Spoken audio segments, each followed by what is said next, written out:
স্বরাষ্ট্র ও কৃষি মন্ত্রণালয়ের উপদেষ্টা লেফটেন্যান্ট জেনারেল জাহাঙ্গীর আলম বলেছেন, দেশে কোনো অস্থিতিশীল পরিস্থিতি তৈরি হয়নি। পার্শ্ববর্তী দেশের মিডিয়া আমাদের দেশ সম্পর্কে অনেক মিথ্যা গুজব প্রচার করছে, আর এটা একমাত্র সাংবাদিকরাই সত্য ঘটনা প্রকাশ করে তাদের মিথ্যা প্রচারটাকে মিথ্যা প্রমাণ করে দিতে পারে।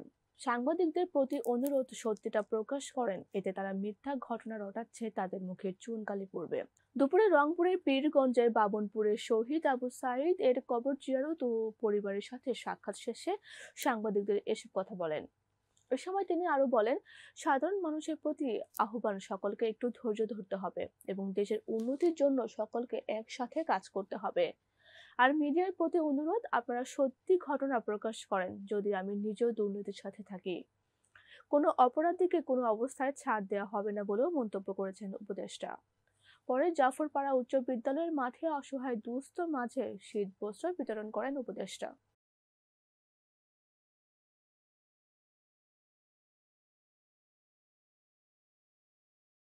বাংলাদেশ জামায়াতে ইসলামের আমির ডক্টর শফিউর রহমান বলেছেন, মাওলানা মোহাম্মদ দেলোয়ার হোসেন সাইদী সহ হাজার হাজার মানুষকে জুলুম নির্যাতন করে মারা হয়েছে। অনেক মানুষকে জোরপূর্বক চাকরিচ্যুত করা হয়েছে। দেশের 18 কোটি মানুষের চোখে জলে মহান আল্লাহ সাড়া দিয়ে আমাদের মুক্ত করেছেন। আজ আমরা মুক্ত বাতাসে স্বাদ নিতে পারছি। আমরা স্বাধীন। দুপুরে নেছারাবাদ উপজেলার জগন্নাথ-কাঠি বাজার সড়কে এক সংক্ষিপ্ত পথসভায় তিনি এই কথা বলেন। ডক্টর শফিউর রহমান আরো বলেন, জাতি, ধর্ম, বর্ণ নির্যাতিত মানুষের রক্তে 24 বিপ্লব হয়েছে।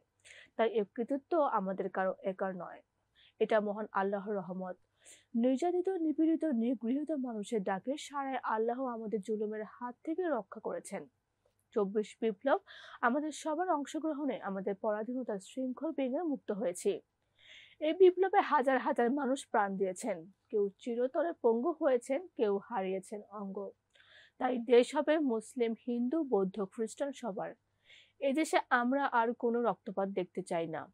যে লক্ষ্য নিয়ে দেশটা মুক্ত হয়েছে, সেই লক্ষ্যে দেশটা হবে সন্ত্রাস, চাঁদাবাজি, দুর্নীতি মুক্ত একটা দেশ।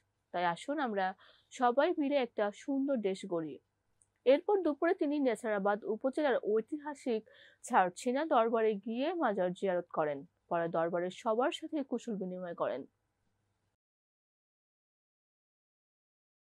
স্বরাষ্ট্র ও কৃষি মন্ত্রণালয়ের উপদেষ্টা লেফটেন্যান্ট জেনারেল জাহাঙ্গীর আলম বলেছেন, আপনারা জানেন রংপুর বীর আবু সাইদ। অন্যান্য এলাকার তুলনায় রংপুরে আইন শৃঙ্খলা বাহিনীর পরিস্থিতি অনেকটাই ভালো। আইন শৃঙ্খলার পরিস্থিতি বলতে পারেন মোটামুটি ভালো, আরো ভালোর দিকে নিতে হবে। এজন্য কাজ করছে সরকার। এবার পুলিশের এসআই ও কনস্টেবল নিয়োগে কোনো ধরনের দুর্নীতি হয় নাই। যদিও কোনো ধরনের দুর্নীতি হয়ে থাকে আমাদেরকে জানাবেন, তাদের বিরুদ্ধে ব্যবস্থা নেওয়া হবে। বিকেলে Rangpur police line school hall room আইন শৃঙ্খলা বিষয়ক মত বিনিময় অনুষ্ঠানে প্রধান অতিথির বক্তব্যে এসব কথা বলেন তিনি।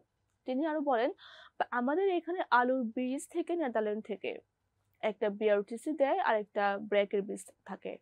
এর ভেতরে নেদারল্যান্ড থেকে যে আলুর বীজ আসে তা সব থেকে ভালো বীজ। এবারে আমরা 3000 টন বীজ এনেছিলাম। এবারে ওই পরিবারের তুলনায় একটু বীজ আরো বেশি আনা হবে।